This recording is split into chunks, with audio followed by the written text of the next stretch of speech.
pues es que es necesario. Bueno, buenas noches, ya estamos al aire, dicen. Gracias por estar hoy aquí y gracias a los que de alguna manera siguen estas enseñanzas a través de las redes sociales. Esperemos que Dios siga haciendo la obra en cuanto a conocerle cada día más, porque de verdad es grandioso. Y al estar yo repasando estas cosas me doy cuenta de cuántas cosas no hacemos para adorarle a Él, porque hay muchísimas. Hoy vamos a ir viendo algunos detalles. Recuerden, en la clase pasada se habló acerca de el tabernáculo, para mí como punto más importante, aunque también se vio las religiones que convivieron cuando el pueblo de Israel llegó a la tierra prometida y todo lo que sucedió, ¿verdad?, alrededor de este pueblo, que algunos cambiaron, otros se mantuvieron, pero al final de cuentas Dios es el que triunfa, ¿no?, sobre la maldad, sobre el mal, sobre la oscuridad. Él es la luz y Él nos ayuda en cualquiera que sea la situación. Bueno, voy a pedir que me acompañen para hacer una oración y poder dar inicio. Señor, en esta noche te damos gracias, Padre, porque tú nos das la oportunidad nuevamente de estar aquí en este lugar para compartir, Señor, algo de lo mucho que tú nos has dado, Señor. Esperamos, Dios, que cada una de nuestras mentes estén abiertas, nuestros corazones, y que pueda cada uno de nosotros aprender un poco más para conocerte. Sabemos, Señor, que tú eres infinito en poder, infinito en gloria, y que es muy difícil conocerte plenamente, totalmente, pero tú nos das la oportunidad de encontrar esos rasgos que te distinguen, Señor, y esas cosas que tú has hecho, Señor, para que nosotros podamos alcanzar la salvación y la vida eterna. Tú nos quieres, Señor, junto a ti, pero a veces nosotros somos necios y nos apartamos y caemos en tantas cosas negativas, pero tu amor es infinito y es fiel, Señor, y que aún en momentos críticos, son momentos en los que quizá nos podamos enfriar o alejar un poco, Señor, tú estás siempre con la mano extendida, el oído dispuesto para escuchar nuestro clamor y levantarnos, Señor, para seguir adelante día con día. Gracias por esta oportunidad que tú me das, Señor, y gracias, Señor, por toda la gente que está aquí y la gente que puede escuchar esta enseñanza a través de las redes sociales. En tu nombre, Señor, gracias, Padre mío. Pueden sentarse. Y nuevamente, recordando algunas cosas, sabíamos que Dios vio que era necesario que ya el tabernáculo se quedara en un solo lugar, el centro de adoración, ¿verdad? Que ya no era posible traerlo de un lado a otro. ¿Por qué? Porque ya el pueblo de Israel ya no iba a vagar más, ya iba a estar en un solo lugar. Entonces, David, dentro de toda esta historia, él sintió la oportunidad de agradecer a Dios y construir un templo para el Señor. Pero Dios le dijo: tú no vas a ser el elegido, porque en tu reinado se ha derramado mucha sangre, has librado muchas batallas, yo he estado contigo, pero esa sangre no es buena, no estás totalmente limpio para que seas tú el que construya ese lugar donde la gente vaya y me adore. Pero no sé, yo pienso que cómo iba a ir la gente a un lugar donde había sido construido por alguien que no era de su completo convencimiento de quién era, una persona que buscaba de Dios. Sí lo hacía, pero había cosas que no eran muy buenas en su vida. Entonces aquí Dios pues se le reveló y le dice: ok, no vas a ser tú, pero vamos a elegir a alguien más. Y se eligió a Salomón.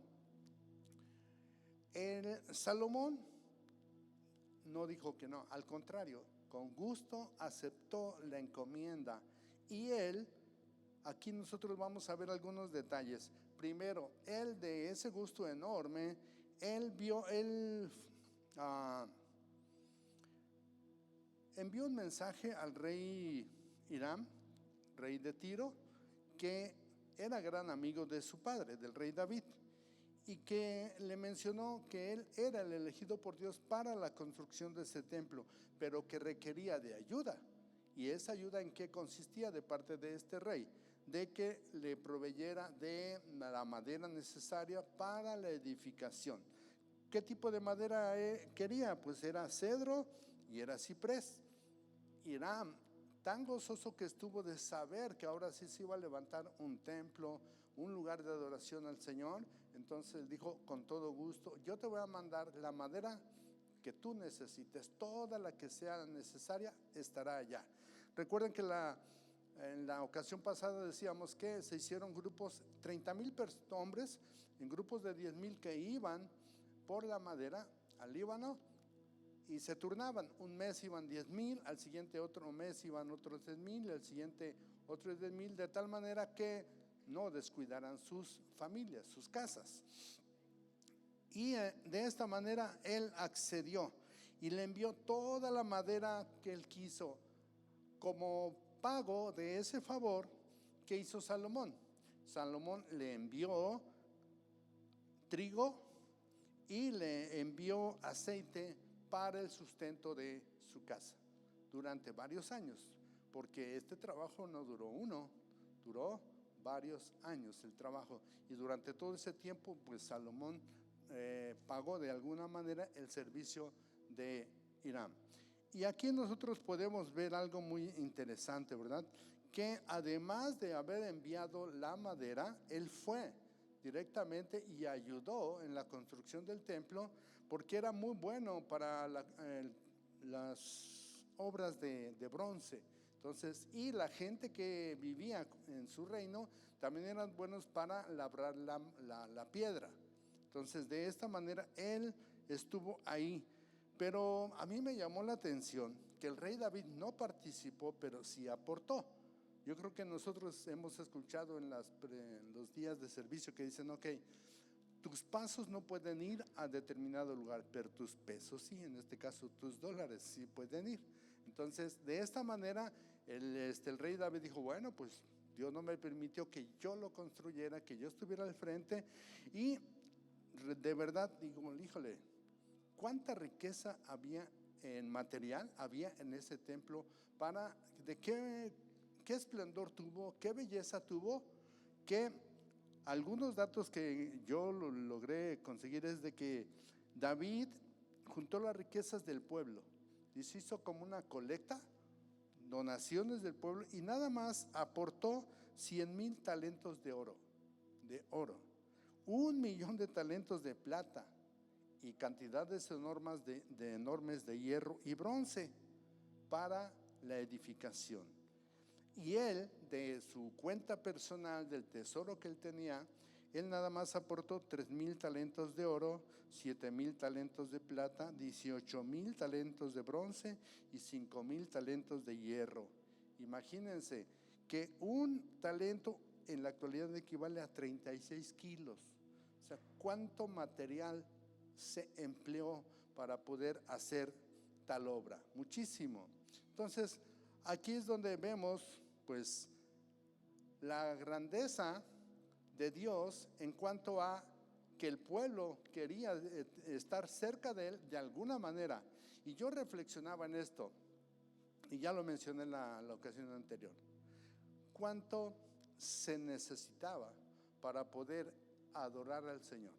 Y ahora, ¿cuánto necesitamos? Simplemente venir a la iglesia y se acabó. Ya no necesitamos nada más. Cuando llegamos a este lugar y que se pidió la aportación para comprar sillas, pues es mínimo lo que nosotros aportamos en comparación de todo lo que en ese tiempo se dio. El pueblo trabajó pues ahí sin sueldo, muchísimos de ellos sin alguna recompensa material, simplemente por el amor al Señor. Y luego vamos a ver otras cosas también muy interesantes. Bueno, este templo empezó la construcción siguiendo los lineamientos del tabernáculo. ¿Por qué? Porque tuvo dos secciones.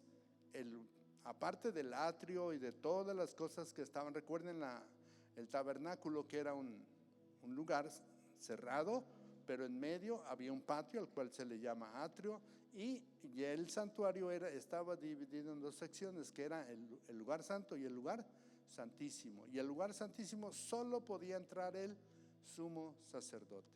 Y ahorita vamos a ver algo interesante que me llamó la atención en cuanto a la elección del sumo sacerdote, que le correspondía entrar al lugar santísimo. Bueno, ¿cómo fue la construcción? Ahí pueden tener ustedes, en los que tienen el libro, en la página 303, la majestuosidad del templo. Ahí está. ¿Cómo fue que se construyó? En esas secciones había lo que también estuvo en el tabernáculo, el lugar santo y el lugar santísimo. ¿Qué había de objetos santos que ellos siempre conservaron? El arca, que era lo más importante para ellos. ¿Por qué? Porque recuerden que era lo que contenía las tablas de los 10 mandamientos, un plato con un poco de maná y la vara de Aarón. Al principio así estuvo. Ya al final, pues hubo cosas que se perdieron, ¿verdad? Cuando vamos a ver en un tiempo cómo fue saqueado el templo, se llevaron las cosas y luego regresaron el arca, pero ya no tenía las mismas cosas. Bueno, entonces este lugar fue hecho, pero ahora fue hecho de piedra. Ya no fue de madera como el tabernáculo, ahora fue de piedra, pero siguió conservando las mismas cosas: el arca, la mesa, ¿se acuerdan? La mesa del pan de la proposición, el candelero, que era el único instrumento para poder dar luz al lugar santísimo, y el altar del incienso que estaban ahí, y también estuvo el altar de los sacrificios, y ahorita vamos a ver algunas cosas que estuvieron, pero en el atrio. Esto fue lo que estuvo dentro. Este edificio, repito, fue construido de piedra, pero todo en su interior fue recubierto de madera, y muchas de las partes fueron adornadas, fueron también cubiertas con oro, ¿sí? Ahorita vamos a ver. Recuerden que los capiteles de las columnas que se sostenían eran de oro en el tabernáculo, pero los capiteles, era ¿de qué eran? De plata, ¿sí? Y algunos objetos fueron de bronce y de hierro también. Ahora, este lugar, dice aquí en la información, que se encontraba sobre una plataforma levantada. Ahí se accedía por medio de unos peldaños. Si pueden ver la imagen, ahí está en su libro. Dice Templo de Salomón. Obsérvese la enorme fuente de bronce, ahorita vamos a hablar sobre ella, sostenida sobre las espaldas de 12 toros de bronce, y las columnas llamadas Jaquín y Boaz, que estaban en la parte frontal del templo. Pero a diferencia del tabernáculo, para ingresar no había una sola puerta, sino que tenía algo hermoso en la entrada, pero una base un poco levantada, y se podía llegar ahí por medio de unas escalinatas, una escalinata, así es. Bueno, ahora, ¿qué más había? En el pórtico que está en el frente tenía, estaba flanqueado por 3 pisos de estancias. Todo el edificio tenía a su alrededor, aparte del lugar santo, alrededor del edificio eran de 3 niveles, y en cada nivel había divisiones como cuartos donde servía para almacenar cosas, para alojar a las personas, y algunas partes también como si fueran oficinas para las personas que estaban ahí. Entonces, para esto fue construido todo lo que estuvo alrededor de ese templo. Este lugar era 2 veces más grande que el tabernáculo, pero pues no era muy majestuoso, porque pues era demasiado grande. También mencionábamos la vez anterior que fue hecho de piedra sin ningún aditamento. Fueron solamente colocadas las piedras de tal manera que no se necesitó nada para poderlas unir. El frente era más o menos de 60 codos, y el ancho eran 20, y de alto ya era un edificio alto, ya eran de 30 codos de alto el edificio, y el tabernáculo era era más bajito. Los objetos sagrados que estaban ahí delante del pórtico, o sea, dentro, luego estaban 2 columnas que están ahí, que se les llamó Jaquín y Boaz. No se menciona exactamente la razón del por qué se le puso ese nombre. Y había una fuente, esa fuente fue de las que ayudó a construir Hiram. Y en esa fuente, ahorita lo vamos a…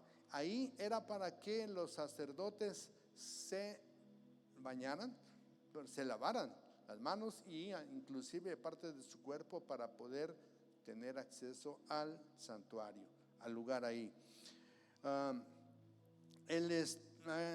Aquí en la otra hoja de su libro se puede ver también que aparte había 10 fuentes, que aquí se ven de un lado 5 y del otro 5, y eso era para lavar los animales que se iban a sacrificar. Para eso eran esas también 10, que esto no estaba en el tabernáculo, esto fue ya algo diferente. Y ahí se puede ver el plano del templo, en el que se ve donde está el número 1, que es el arca del pacto, número 2, que es el lugar santísimo donde se encontraba. Había un altar del candelero que estaba a un lado estaba el altar del incienso. En el frente, recuerden lo que pasaba con ese altar, ¿verdad? Que los sacerdotes tenían que llegar temprano para incensar el lugar, preparar las lámparas para la noche que tenía que arder en la tarde y hasta el amanecer. Entonces era muy importante ese altar. Estaba la mesa del pan de la proposición.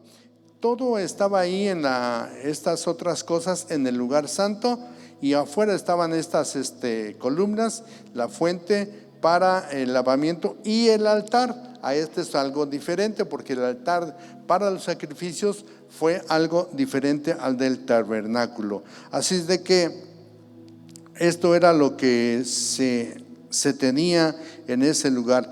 Pero hay una observación. Recuerden que comentamos que este edificio, todo lo que el material no se preparó ahí en el lugar, sino fue alejado.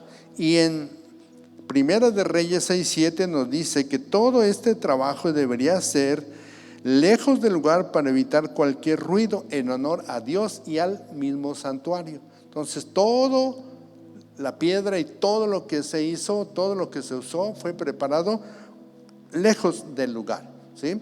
Para evitar cualquier, pues ellos consideraban como algo indecoroso, que no iba de acuerdo a acercarse a Dios, pues tenía que ser con toda la reverencia, la solemnidad, en silencio. Y ahí ustedes pueden ver ese templo dividido, ahí está más o menos por algunas secciones. Y aquí hay algo importante también, que ahora, ¿se acuerdan los querubines que estaban cuidando o estaban sobre el arca? Aquí ya no están parados sobre el propiciatorio, que es la tapa del arca. Aquí están parados a un lado del arca, pero de tal manera que la grandeza el tamaño de ellos era que con las alas extendidas cubrían todo el espacio, ¿sí?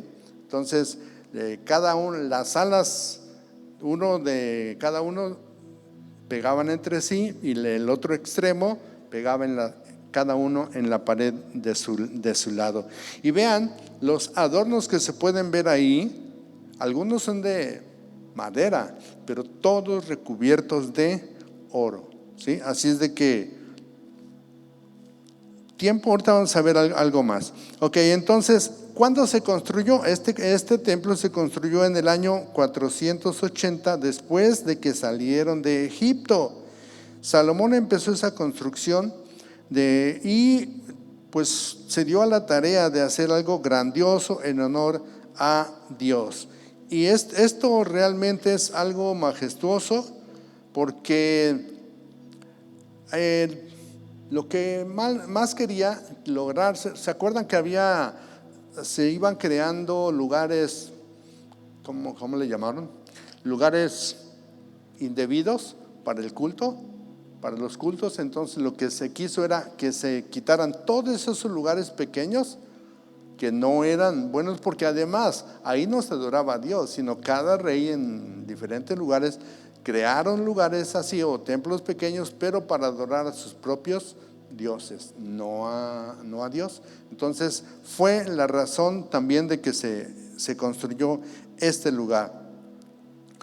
El altar se cubrió, era de cedro, pero también se cubrió de oro. Todo eso. En la entrada había 2 cadenas, pero hechas de oro. No, aquí no las alcanzamos a apreciar, pero estaban ahí en el pórtico al entrar y estaban hechas de oro.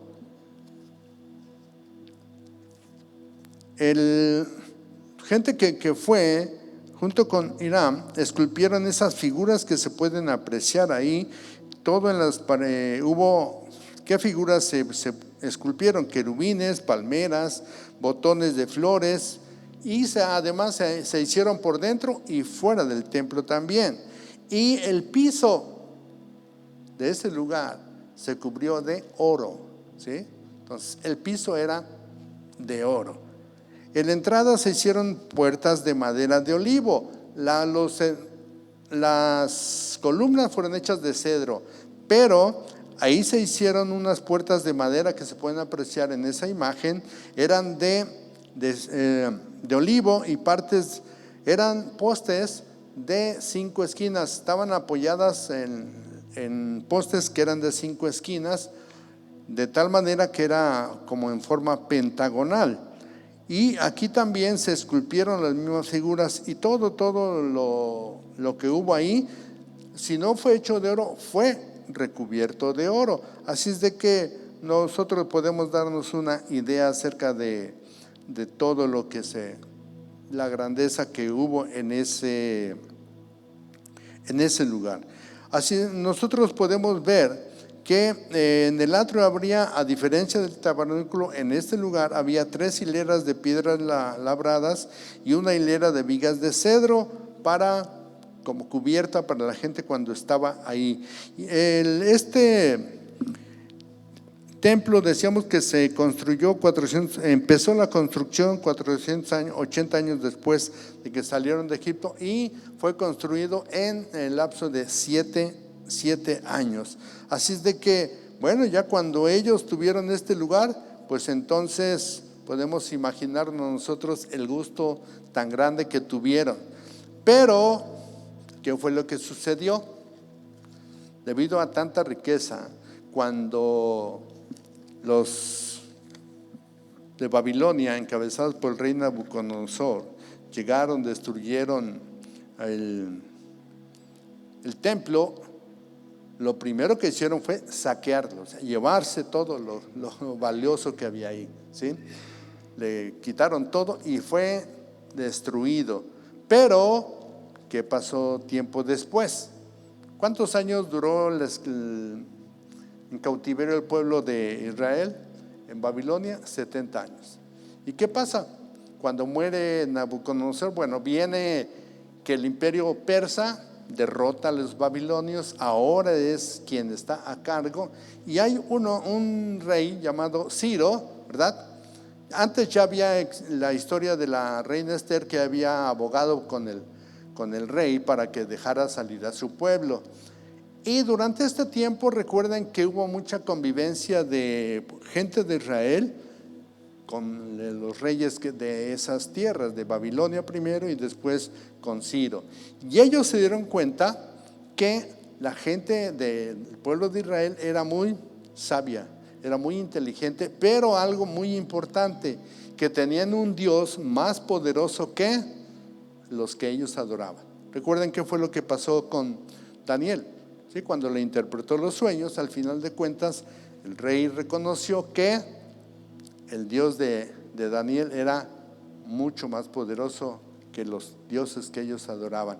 Y en base a esto, entonces Dios despertó el espíritu del rey Ciro de Persia y convocó este rey a los israelitas para que regresaran a Jerusalén. ¿Qué les dijo? Dios me reveló que es bueno que ustedes regresen a su tierra y que reconstruyan, levanten un templo en adoración a Él. Así es de que se pueden ir, los que quieran, se pueden ir. En esta primera, la primera vez que fueron, estuvieron a cargo de Zorobabel.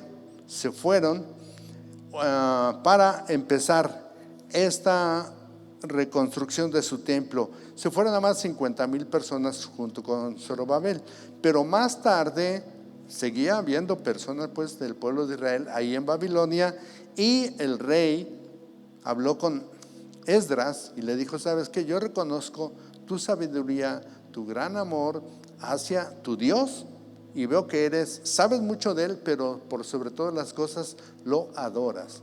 ¿En qué sentido?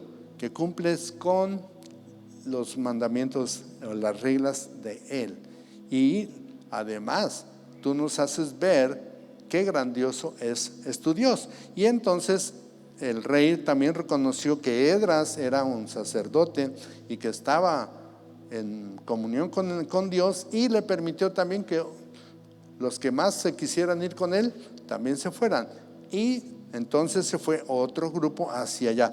Pero ¿qué sucedió?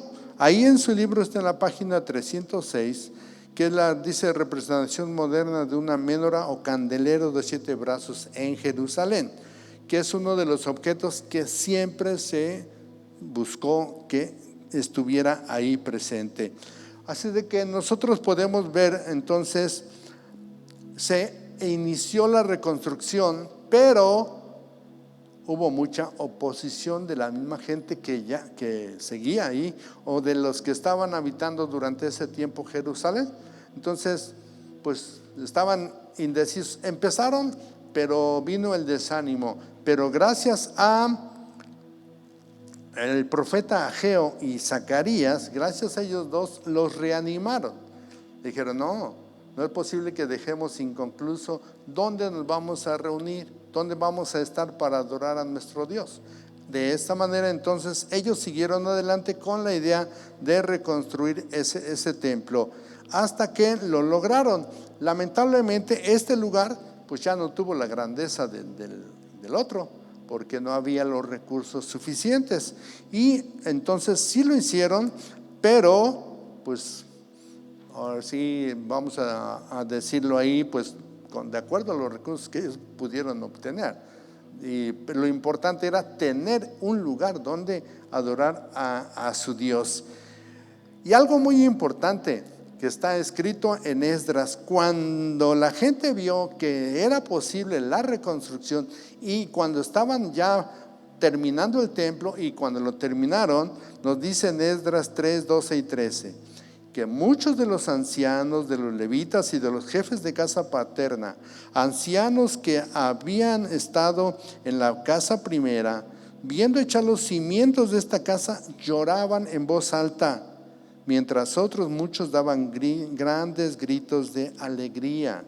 Y no podía distinguirse en el pueblo el clamor de los gritos de alegría y de la voz de lloro, porque clamaba el pueblo con gran júbilo y se oía el ruido hasta lejos. ¿Sí? Estaban reunidos viendo cómo ya se estaba levantando y todo lo que hicieron, ¿eh? Lloraron. Los que vieron, tal vez eran pequeños cuando se los llevaron, y cuando regresaron vieron pues la destrucción. Imagínense cuando regresaron, dice, ya ancianos muchos, y pudieron ver que ese templo pues ya no con la misma grandeza anterior, pero sí se volvió a levantar.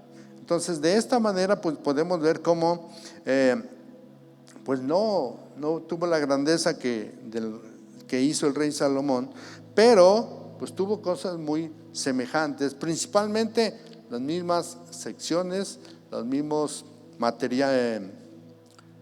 utensilios, todo lo necesario de acuerdo a como lo había establecido el Señor.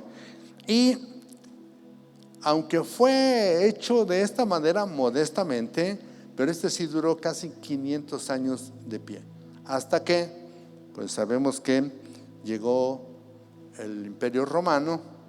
Y yo no sabía, pero no. Ahorita vamos a hablar sobre esta parte. Bueno, que este templo ya no fue destruido, este fue engrandecido por Herodes. Algunas partes las modificó, pero Herodes, ¿cómo fue que convenció a la gente de que él quería levantar un templo? Pero él lo hizo para quedar bien con el pueblo de Israel, no tanto porque él quisiera adorar también a Dios ahí, sino para él quedar bien con el pueblo y tenerlo de su lado. Pero pues sí, lo hizo muy, muy bien. Ahora, ¿qué sucedió durante el tiempo en el que el pueblo de Israel estuvo cautivo? ¿Qué sucedió? De acuerdo a esto es cuando se da el origen, surgen lo que se llamaron las sinagogas, no como lugares, sino como reuniones, ¿sí? Lugar porque sinagoga quiere decir reunión. Ya también después se le toma como el lugar donde se reunían para adorar al Señor. Y aquí podemos ver cómo ellos tenían la necesidad de reunirse, pero no tenían un lugar como antes lo habían tenido. Entonces eran reuniones de pocas personas.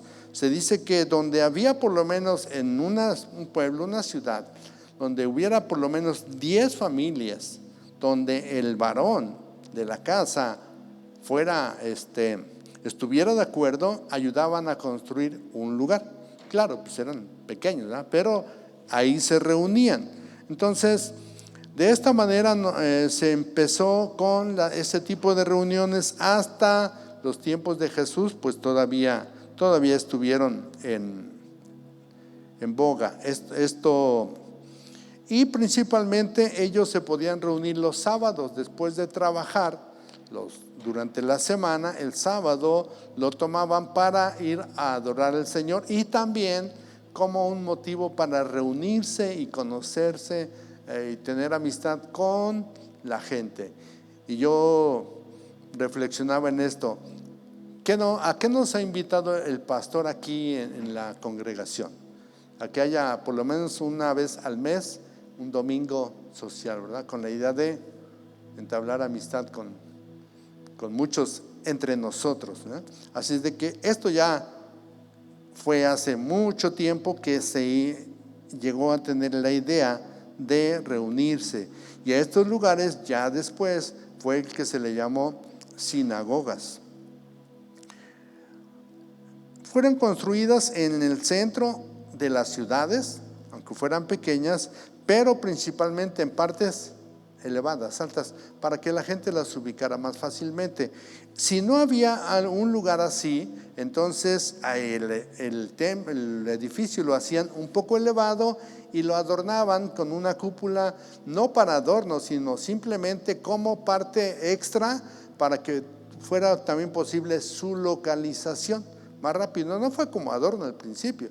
Ahorita muchos lo hacen así para que se vea mejor, pero en un principio no fue con ese motivo, sino simplemente para que sobresaliera esa construcción de las casas y pudiera ser ubicado y ahí poderse reunir.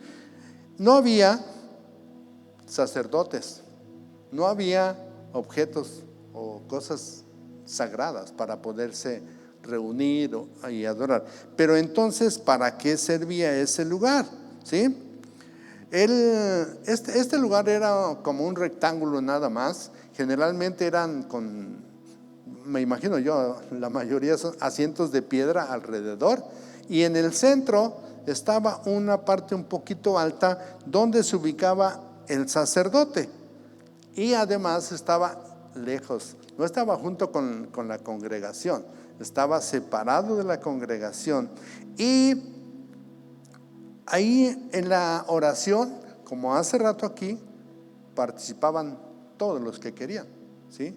Todos los asistentes participaban en la oración, a diferencia que de los templos como el de Salomón y mucho más el tabernáculo, que el sacerdote era el encargado de hacer todo lo necesario de acuerdo a la ley de Dios. Entonces aquí no, aquí se reunían pero para orar, y además ahí se leían los libros que ya se conocían, y el servicio consistía en que se leía, se oraba y el sacerdote daba un sermón. Digo, algo parecido a lo que ahora se hace, ¿verdad? Pero pues en cada lugar se hacen las adecuaciones necesarias. Y estos lugares, la manera en cómo se diseñó, fue para que todos los asistentes se sintieran a gusto cerca de alguien y que se sintieran como si estuvieran en su casa. Por eso las primeras sinagogas no fueron grandes, ¿sí? Fueron lugares pequeños, no tan estrechos, pero sí de tal manera que los asistentes estuvieran cerca el uno del otro. Y así fue como se siguió, se buscó el alejarse de todas las cosas de los otros pueblos con los que les tocó convivir y no contaminarse y no alejarse del Señor. En algo importante, si ven el dibujo que está ahí en su libro, en la página 309, está un ejemplo de la sinagoga. Dice que esta maqueta o esta figura fue tomada más o menos de lo que se conoció de la sinagoga de Capernaum. Y aquí hay algo interesante. En esta sinagoga que ya está grande, si ven, dice arriba a la izquierda, galería para las mujeres. Porque ya en estos lugares ya grandes, las mujeres entraban por una puerta diferente a la de los hombres. Los hombres podían entrar por la puerta principal, las mujeres no. Las mujeres tenían que entrar por una puerta lateral, subir por unas escaleras y quedarse allá arriba, en una galería, como si fuera este lugar. Ellas estaban grandes. ¿Por qué razón? De ahí se tomó de que las mujeres no podían predicar, no podían dar el sermón, solamente los hombres, ¿verdad? Porque de esta manera dijo, quien debe de estar al frente o como sacerdote será un varón. ¿Por qué? Dice, porque él es el jefe de la casa, el sacerdote de la familia. Entonces a la mujer no la dejaban ahí, y las pusieron aparte para evitar también tanto murmullo, ¿sí? tanto ruido. Así es de que bueno, eso fue en aquellos tiempos. Ahora sí podemos estar juntos, ¿verdad? Afortunadamente. Pero ahí podemos ir viendo esos detalles que es muy, muy interesante. Según esto, ahí podemos ver en esa misma página, abajo a los costados de esta ilustración acerca de la sinagoga de Capernaum, que solamente quedan algunos vestigios y no tan originales, porque nos dice que ha sido reconstruida para que la gente vea, pero en esencia tiene el sentido original. Y si ustedes ven, ahí están las secciones, las partes que debería de tener una sinagoga. Tiene la galería para las mujeres, la zona de los hombres. En una parte, a un lado, dice el púlpito de madera. Si ven que está en el centro del edificio, pero está un poco levantado, como este lugar, para que fuera más fácil de poderle ver. Había un atrio, un patio y el claustro. Al final del edificio, sí, se menciona que había como un closet para ahí guardar los libros, los rollos que en ese tiempo se leían. Ahí deberían de guardar el arca, pero era algo muy simbólico nada más, no era la original, pero ellos para eso se reunían en las sinagogas. El lugar donde se sentaban, ¿sí? Los sacerdotes, dice que eran las cátedras o asientos de Moisés, que estaban de tal manera dispuestos para que se vieran hacia la congregación. En un servicio normal, dice ahí pues lo que se hacía, no se cantaban salmos, ¿sí? Salmos en ese tiempo, los que ya podían conocer, porque ya había escritos. Entonces se cantaban salmos, como les decía hace rato, se leía, se oraba y se escuchaba el sermón.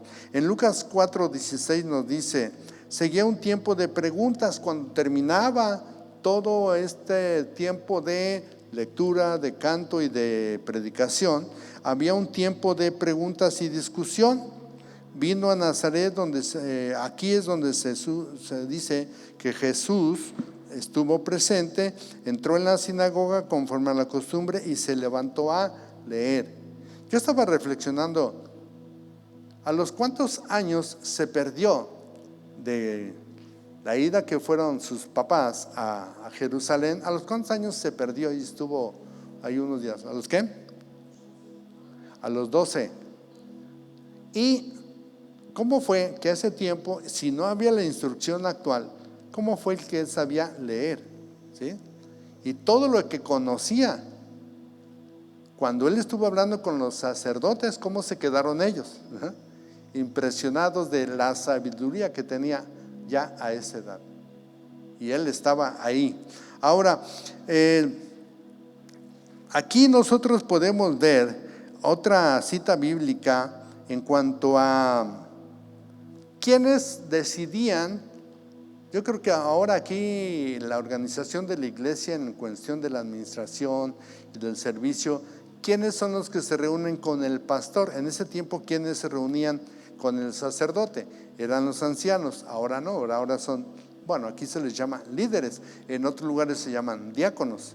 Pero los ancianos de la iglesia se reunían y ellos organizaban todo lo relativo a la vida de la sinagoga, ¿sí? Y el anciano principal era el que daba el servicio, presidía el servicio. En ocasiones se invitaba a algún predicador, cuando ya se empezaron a conocer algunos que iban por los pueblos hablando de la palabra de Dios, y de ese tipo de invitaciones recibió Jesús y también Pablo. ¿Qué nos dice en Hechos 13:5? Y llegados hasta la mina, ¿quiénes iban?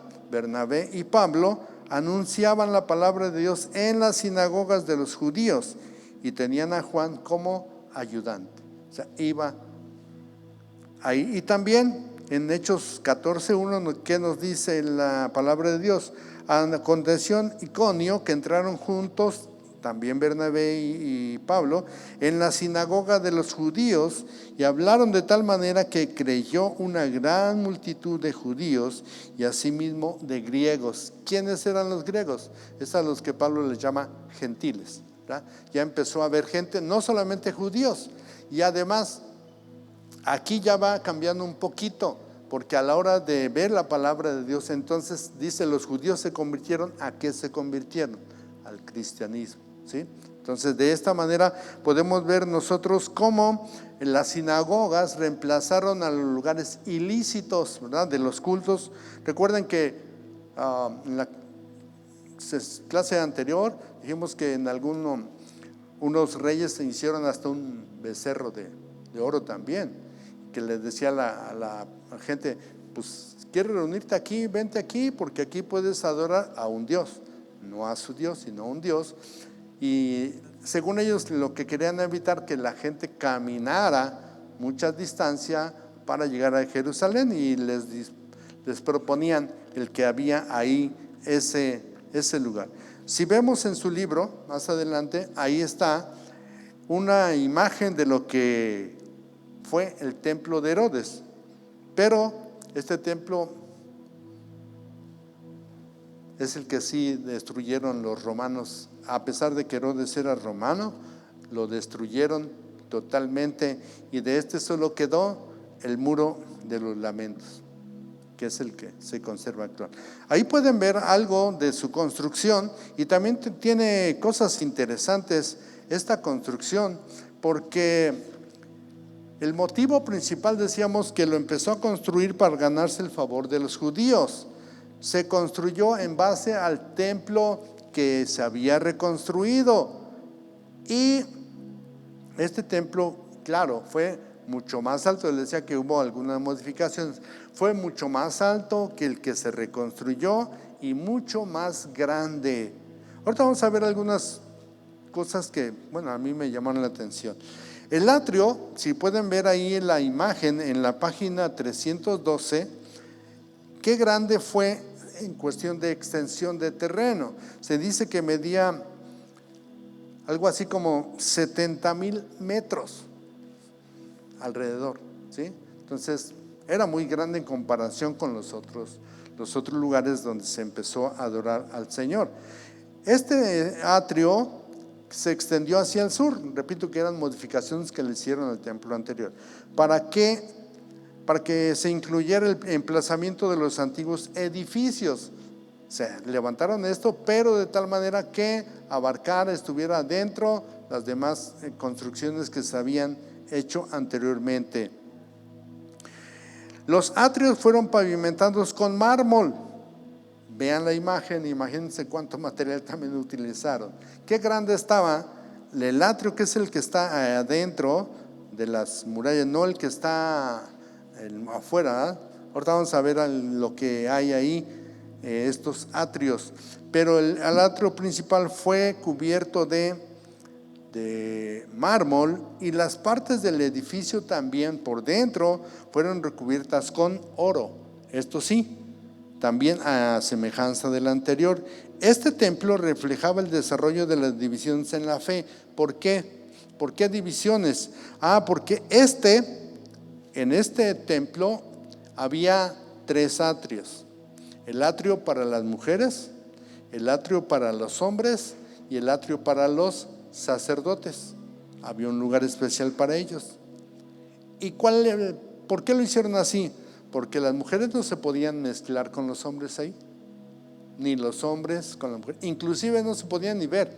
Había una barda suficientemente alta para evitar que pudieran verse entre sí. La plataforma principal del templo estaba cerrada con murallas, sí la pueden apreciar ahí en esa imagen. Cerrada con murallas, había 4 pórticos, ¿sí? 4 puertas, y que se orientaba hacia diferentes lugares. Por ejemplo, el pórtico principal, el pórtico oriental se conocía como el pórtico de Salomón, y esta se abría por la puerta dorada, que era una salida al monte de los olivos. Esta tenía esa característica. Y esto es un dato que a mí me llamó la atención. Dice, y también proveía acceso al pináculo, una esquina que tenía nada más una caída de más de 130 metros, como un precipicio. Por eso fue cuando el diablo llevó a Jesús, ¿verdad? Y le dijo, viendo desde el pináculo: si te rindes a mí, todo esto puede ser tuyo, ¿verdad? Ese lugar estaba ahí en una de las, bueno, todavía está, pero ya no de la misma manera. Ese lugar, abajo pues es un valle. El atrio de los gentiles era lugar de paso, mercado y lugar para cambiar monedas, para comprar animales para el sacrificio. Este es el lugar donde entró Jesús, y les dijo ahí en Mateo 21, 12 y 13: entró Jesús en el templo de Dios y echó fuera a todos los que vendían y compraban en el templo, y volcó las mesas de los cambistas y las sillas de los que vendían palomas, y les dijo: escrito está, mi casa, casa de oración será llamada, vosotros la habéis hecho cueva de ladrones. Este es el templo del que se habla ya en el tiempo de Jesús, el templo de Herodes, ¿sí? Hay cosas, les repito, que gran oportunidad a mí me digo, gracias pastor, porque es realmente meterse en este tipo de estudios. Uno llega a apreciar mucho y a conocer cosas que, aunque yo siempre digo, aunque la Biblia se lee, no es lo mismo que estudiarla, meterse a los comentarios, meterte a investigar el contexto histórico y todo lo que concierne a los acontecimientos que están ahí asentados en la Biblia. Ahora, aquí nosotros podemos ver que De tal manera fue construido cada uno de los lugares. En la página 314 muestran algo de lo que ahora muchos toman como algo sagrado y van de diferentes partes del mundo, de los que se llaman cristianos o gente, yo digo hasta curiosa, al Muro de los Lamentos. Ahí nos dice: hombres judíos oran en el Muro de los Lamentos de Jerusalén. La parte inferior del muro data de los tiempos de Herodes el Grande. Es lo único que quedó. Y algunos dicen que lo hicieron, lo dejó esta parte el emperador Tito, que fue el que comandó la destrucción, para que sirviera como de burla. ¿Por qué? Porque le decía: mira, de toda la grandeza es lo único que yo te dejo, para que ahí sea un recordatorio de dos cosas. Una, ¿quiénes somos los romanos capaces de construir? Porque fue un romano quien lo construyó, y capaz de destruir, ¿sí?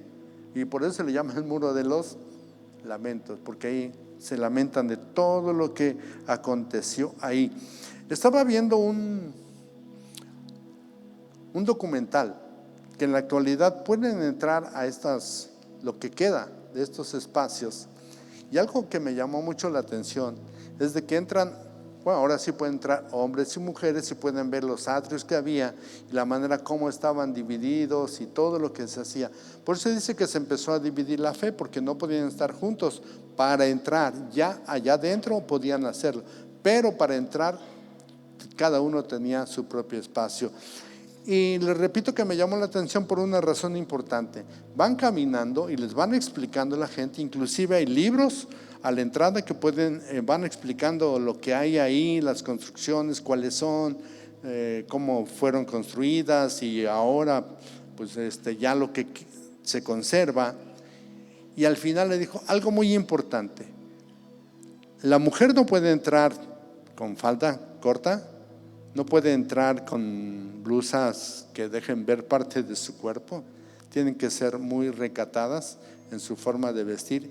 El hombre con pantalón y camisa, no puede entrar con shorts o pantalón corto o huarache, tiene que ir bien vestido. Y para salir, después de hacer todo el recorrido, no pueden como nosotros comúnmente lo hacemos, que agarramos de frente a la puerta, no, tiene que ser de espaldas, caminando hacia atrás, porque consideran que a Dios nunca hay que darle la espalda, ¿sí? Tienen que estar siempre viéndole de frente. Entonces ahí no pueden salir así como comúnmente dar la espalda y salirse. Tienen que ir caminando hacia atrás para no darle la espalda a Dios. Entonces les digo, ¿cuántas cosas podríamos nosotros ver en cuanto a la grandeza del Señor? Algo que vamos a recordar, una situación en este templo. Si ven del lado derecho hay una parte muy grande que es la Torre Antonia. ¿Qué había en ese lugar? Estaban los soldados ahí. Y en la siguiente imagen, que es el plano del templo, ¿sí ven que dice la Torre Antonia? ¿Se acuerdan qué pasó ahí? Los soldados, ahí estuvo Jesús la noche antes de ser crucificado. ¿Y qué hicieron con él? Jugaron al juego del rey, que usaban un tipo de boliche, pero decíamos que no usaron un boliche y los dados para ir avanzando, que el juego consistía de acuerdo a tirar los dados, ir moviendo el boliche hasta llegar a una línea que ellos marcaban, y el que llegara ahí les decían rey, ¿no? O él mismo gritaba rey, y lo tenían que coronar. Tenían ahí, pues era un juego, pero a Jesús lo usaron como ese boliche, y al finalizar es cuando le ponen la capa de un soldado y le ponen su corona de espinas, ¿sí? Ahí en ese lugar es donde sucedió este acontecimiento, y ahí podemos ver todas las partes de este templo, que era muy grande y también fue pues hecho utilizando mucho recurso material. Y ahí están las 4 puertas que se estaban mencionando, la puerta de Susa, la puerta triple, que eran 3 ya para entrar ahí, y todas las cosas que fueron diseñadas de tal manera que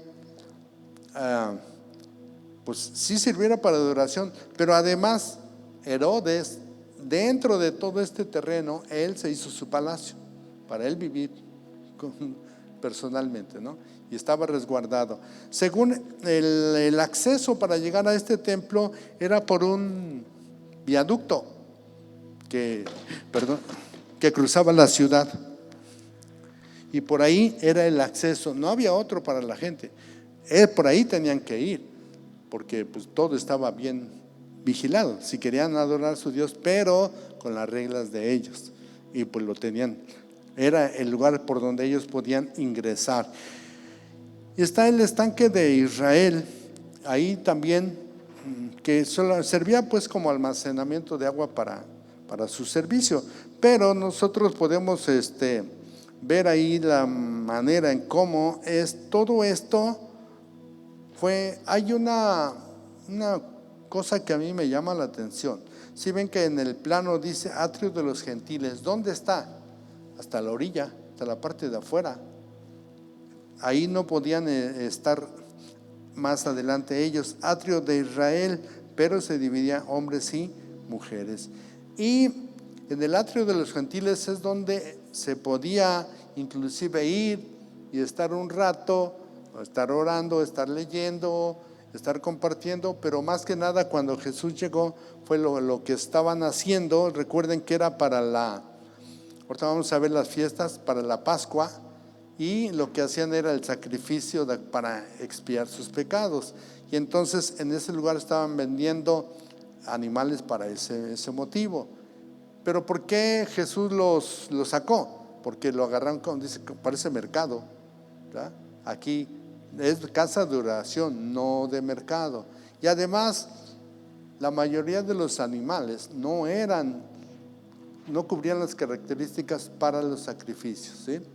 Eran animales que en su momento los agarraron y se querían sacar provecho, pero algo que no era legal para el Señor. Entonces de esta manera pues fueron sacados de sus lugares a estos cambistas, y fue algo muy importante que pues todavía debe de ser así. El lugar donde se adora al Señor es para eso, para adoración, sobre todo por la actitud, la manera en cómo uno se presenta en determinado lugar. Bueno, vamos a ver ahora hablar de las fiestas, pero si hablamos de cada una de las fiestas de los judíos, nos llevamos todavía un buen rato. Entonces lo que yo hice fue una síntesis de cada una, y están un poco diferentes en cuestión del texto a como está en su libro. Espero que no vamos a salirnos de lo que debe de ser, pero de una manera más breve. Estas fiestas, recuerden que hubo algunos comentarios que, por ejemplo, aquí con el hermano, acerca de todavía las leyes que siguen algunos judíos, ¿no? Dice que en la actualidad pues vino Jesús para cumplir la ley, pero a partir de entonces ya todo esto pues es de los judíos. A muchos siguen sus fiestas, pero pues nosotros no, ¿verdad? Hay una que a mí sí me llama la atención acerca de lo que es la Pascua, y ahorita vamos a ver cuándo y de cuándo es. Y al menos yo me puse a querer revisar y a cuadrar el calendario de los judíos, y no pude mucho establecer el término de un mes y el otro, y sobre todo porque yo siempre me preguntaba, en México, o no sé, en el país de algunos de ustedes, ¿por qué la Semana Santa cambia de fechas y no es la misma fecha? Porque no va de acuerdo al calendario que usamos, sino es al calendario de los judíos, ¿sí? Por esa razón cambia de fecha. Bueno, en Deuteronomio 16 y 17, ahí está la razón de la existencia de estas fiestas. Dice Dios: 3 veces cada año aparecerá todo varón tuyo delante de Jehová tu Dios en el lugar que él escogiere. sea, que el hombre escogiera, no era necesario ir a un lugar específico. En la fiesta solemne de los panes sin levadura, y en la fiesta solemne de las semanas, y en la fiesta solemne de los tabernáculos, y ninguno se presentará delante de Jehová con las manos vacías, cada uno con la ofrenda de su mano, conforme a la bendición que Jehová tu Dios te ha dado. O sea, fue una ley establecida por el Señor acerca de estas fiestas. ¿Cuál era el motivo? Recordar y reconocer quién es Dios en cada una de nuestras vidas. Así es de que, ¿qué tenían que hacer en ese tiempo? Y que algunos lo siguen haciendo, algunos judíos. Todo hombre de aquella época tenía que viajar al santuario en Jerusalén.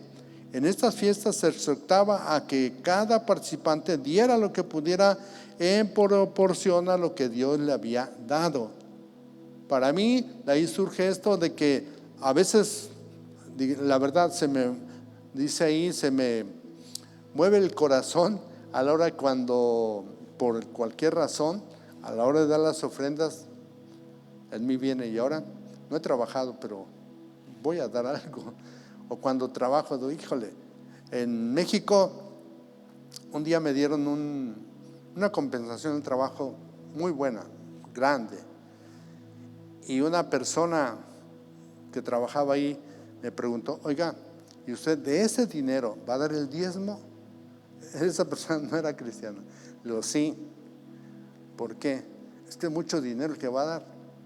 Dice otra compañera, dice, yo cuando voy, ojalá no esté mal, cuando voy a misa y doy la limosna con un billete de 20 o de 50, quiero hasta levantar mi mano y que todos vean cuánto voy a dar. ¿Y usted va a dar todo eso? Sí. Y si da el diezmo de lo que gana regularmente, le digo, sí. ¿Por qué? Y es que la persona que me preguntó primero estaba enferma, me murió al poco tiempo. Y me dijo esa vez, ¿y por qué no me da algo de esa ofrenda, de ese diezmo que usted va a llevar? Le digo, sí, si es de Dios, yo se lo doy. ¿Cuánto cuesta alguno de los medicamentos que usted está necesitando? Dígame y le compro algunos. A lo mejor no todos, pero sí algunos. Y dice, bueno, está bien, y ya me dio algunos y pues sí se los compré, ¿no? Pero dice, hay que ver la actitud del corazón. Y de verdad dice, hay que dar de acuerdo a cómo te ha dado el Señor. Hoy mismo con mi esposa, digo, ¿y cuán grande es el Señor? ¿Ya? Porque estábamos, pues ya, le decía a la otra, casi un mes sin trabajar. Dice, pero va a venir la cosecha, va a venir. Le digo, no, pues sí, pero dice, uno como humano, ya quiero que llegue, porque ya casi no tengo dinero. Y antes de venirnos, bueno, mi hijo me dio algo por 2 semanas que no estuvo, nosotros quedamos en casa y pues yo no trabajé. Y apenas ayer me dice, ten algo para, pues no has trabajado, ya me dio un cheque. Y hace rato fue con mi esposa y le dije, mira, ten para que te compres algo. Y le dio otro dinero, lo mismo que me dio a mí, le dio a ella. Yo, pues Dios es grande, ¿no? Porque mueve los corazones y ya estamos tranquilos de esa manera. Pero en el libro de los Levíticos contiene las instrucciones de Dios para Israel de cómo debían adorarle. Y ahí en Levítico detalla los deberes de los sacerdotes y la observancia y obediencia de la ley de Dios y el sistema de sacrificios, porque no lo podían hacer como cada uno quisiera. Ahí se les establecen cómo son. Y ahí en ese libro de Levítico está establecido las 7 fiestas que deberían celebrar cada año.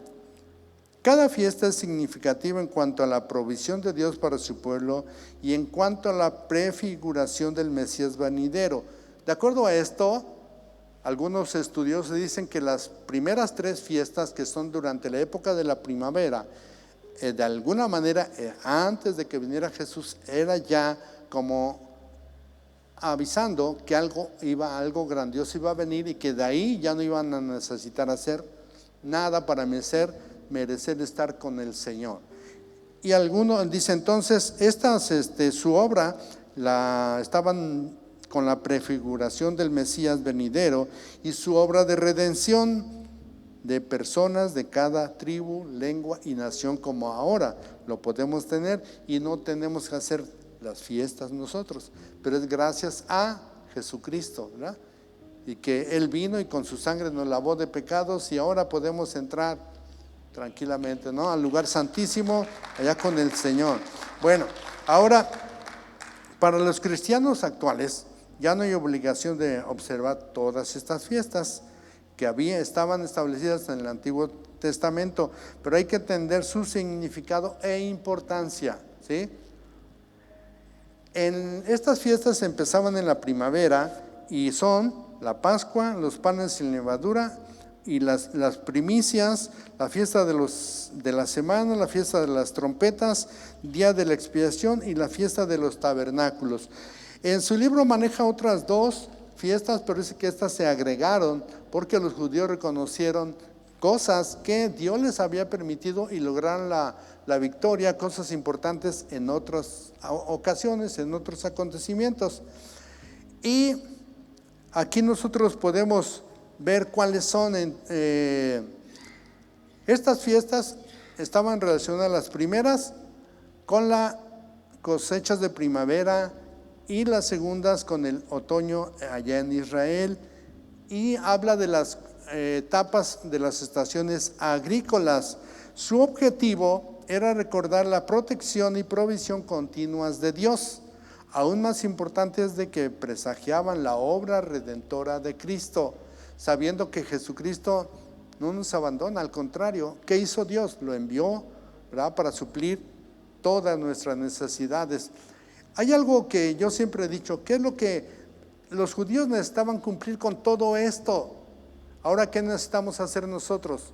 Para mí, solamente una cosa. ¿Qué requiere Dios de nosotros? Obediencia, fidelidad y obediencia. Solamente. Ahora, así rápido, la fiesta de los panes la Pascua, que es la primera. Esta fiesta es la más importante porque esta fiesta, la cena del Señor, se da precisamente en esas fechas, ¿sí? La cena del Señor. Y fue una comida, esta cena más bien fue una comida de Pascua. ¿Por qué? Porque se toma como muy importante, porque es cuando Jesús se presenta como el último cordero de la Pascua, ¿sí?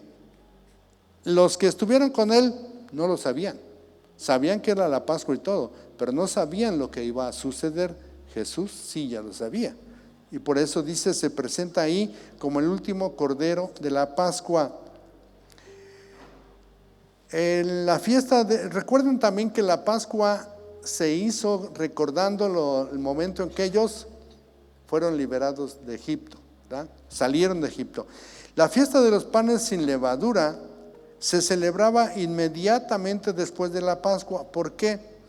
Porque esta fiesta duraba semana, pero lo importante es de que no comían pan con levadura como recuerdo de la prisa, del apuro que tenían por preparar su salida de Egipto. O sea, no les dio tiempo de preparar el pan con levadura.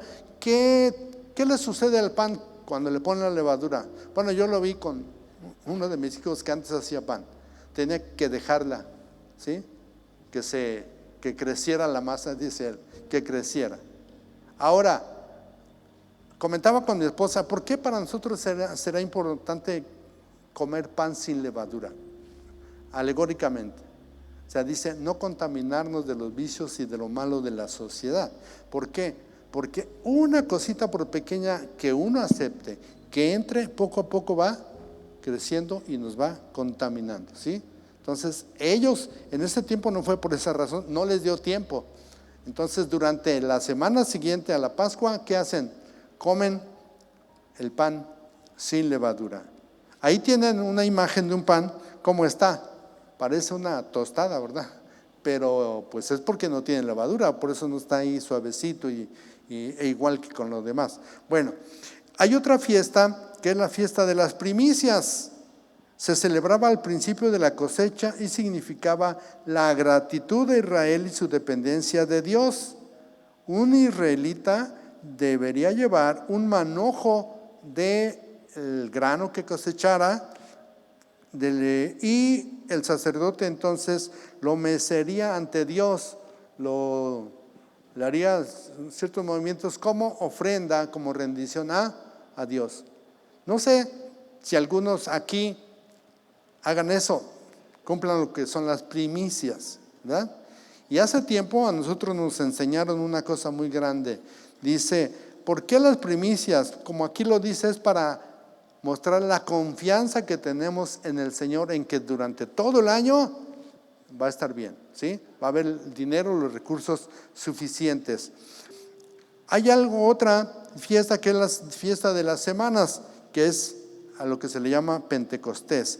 Se celebraba 50 días después de las primicias y celebraba el final de la cosecha de grano.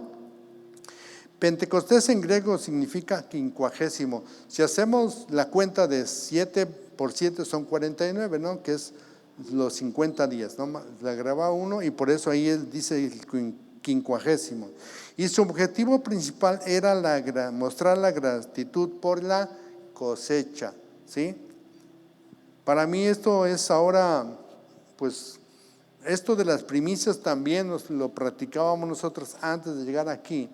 Y en verdad, hubo testimonios donde la gente a veces decía, pues yo no, una ocasión en la reunión, el predicador al entrar nos dieron una moneda. Y decíamos, ¿para qué nos dan una moneda? Pero pues imagínense cuánto dinero invirtió. Si en esa reunión entramos como 400 personas, 500, ¿cuánto dinero invirtió? Eran 5 pesos, algo así lo que nos dieron. Y ya después de terminado el servicio dijo, ¿saben para qué se les dio esa moneda? El que quiera llevársela, llévesela. Pero el que no, hay unos aquí contenedores para que la regresen. Pero además, confiando en la provisión del Señor, pueden dar algo más. Y todos se quedaron, sí, puedes dar 10 pesos más, 20 pesos más, lo que quieras, lo que en ese momento el Señor te ponga. Y unos amigos dijeron, híjole, se quedaron viendo y dice, es que yo nada más tengo lo de la gasolina para la semana, no tengo ni para darte para la comida, vamos a ser obedientes, ponlo ahí. Y ya cuando de verdad se llenaron unos 10, 15 contenedores de billetes y unas cajas de plástico de buen tamaño, y la gente se quedó asombrada, ¿y qué van a hacer con ese dinero? Y cuando antes de terminar el servicio dijo, ahora todos, sin importar que hayan dado o no hayan dado el dinero o hasta la moneda que se les dio, si tienen alguna necesidad económica fuerte, vengan y tomen lo que necesitan. Y los amigos dijeron, pasamos llorando porque Dios suplió todo lo de la semana. Entonces, así tenemos que ser, confiar en el Señor y dar, no digo las primicias, dar todo el tiempo que sea necesario. Y bueno, este es algo muy importante. En la fiesta de Pentecostés se celebraba inmediatamente después de las primicias y su objetivo era dar gracias por la cosecha. La fiesta de las trompetas, que esto ya sucedía en el otoño, debería celebrarse el primer día del 7º mes y consistía en sonar las trompetas un día para celebrar el fin del año agrícola y festivo. El sonido de las trompetas indicaba que Israel estaba entrando en una estación sagrada. O sea, gracias por todo lo que nos diste, pues haciendo ruido, ¿no? De la emoción y del agradecimiento que tenían al Señor. El día de la expiación es otra fiesta. Esta ocurre a los 10 días de la fiesta de las trompetas. El sumo sacerdote entraba en el lugar santísimo cada año para hacer una ofrenda por los pecados. Y aquí hay una parte que está también aquí en el libro que me llamó la atención. Cuando era el día de la expiación, o cuando deberían entrar al lugar del Santísimo los sacerdotes, nos dice que los sacerdotes últimos fueron de Aarón y sus hijos, que se reunían y por suerte echaban para ver a qué sacerdote le tocaba entrar al lugar santísimo. O sea, no sabía nadie, estaban reunidos y no sabían quién de ellos iba a entrar. Ya saben cuál era la situación, que si alguno no estaba completamente limpio, ahí moría, ¿sí? Entonces, aquí lo importante es esa situación de que en el día de la expiación, pues el sacerdote tenía que hacer una ofrenda por los pecados de Israel. Pero imagínense si el sacerdote mismo no estaba limpio, ¿de qué servía? ¿Verdad? De nada. Y la última fiesta es la de los tabernáculos. ¿Qué es esto? Esta fiesta tenía lugar 5 días después del día de la expiación. Y durante 7 días presentaban ofrendas a Dios. Y durante este tiempo vivían en casas hechas con palma, ¿sí? Palmera. Esto recordaba la peregrinación de este pueblo antes de tomar la tierra de Canaán. O sea, todo lo que recorrieron desde Egipto hasta llegar a Canaán. Son interesantes, ¿no? Las fiestas de los judíos. Pero más interesante era el motivo por el cual, para mí, el motivo por el cual se hicieron, ¿sí? No fue por quedar bien, fue por agradecimiento, por adoración al Señor.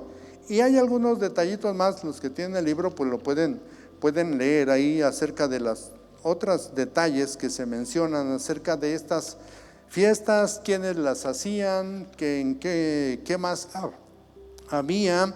Habla de la orden de los sacerdotes y los levitas, los profetas, sabemos pues quiénes son, ¿verdad? Son enviados por el Señor para hablar de su palabra. Por eso pues atinadamente ahora escuchamos que ya no hay profetas, porque la palabra de Dios ya está escrita, y aunque muchos digan, el Señor me dijo, ya está escrito, ya no hay palabra nueva, ya está escrita. Que hay personas como los pastores que la predican, que la llevan al pueblo, pues gracias a Dios, ¿verdad? Y por último, es una, pero se toma aquí como 2 pueblos que convivieron con los judíos, con los israelitas, que fueron griegos y romanos.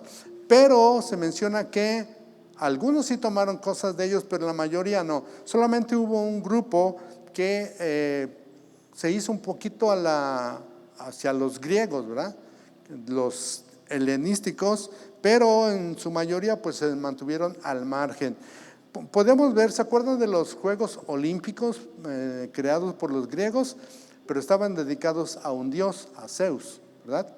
Y los romanos, pues su religión fue muy parecida a los griegos, tanto que, por ejemplo, en lugar de Zeus, en los romanos es Júpiter, ¿sí?